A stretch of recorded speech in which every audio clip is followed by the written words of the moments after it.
the scouting? And no, it's been players? the same. Good, good scouts find good players, and good players stand out. You don't have to go travel around and do things because the word gets out. If you're a good player, people are going to come to you, and that's the one thing. Garrett was a good player, and that's where he was drafted. The person you're talking about is a good player, and they find him.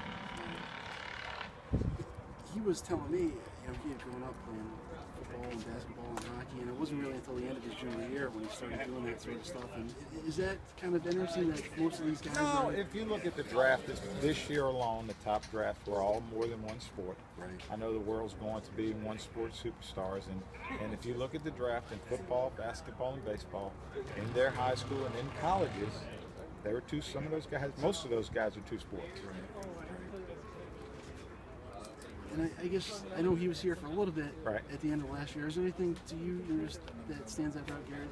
The best thing for him is maturity. He's a mature young man. We know he's only 19.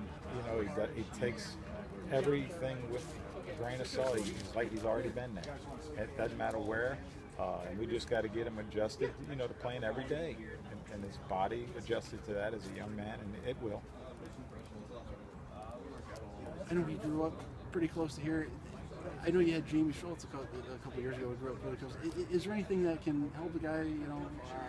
Well, it's always great when your family's close by. Yeah. It's tough when your family's all the way across the United States and you got to just do by phone calls. But now with the FaceTime and all that stuff.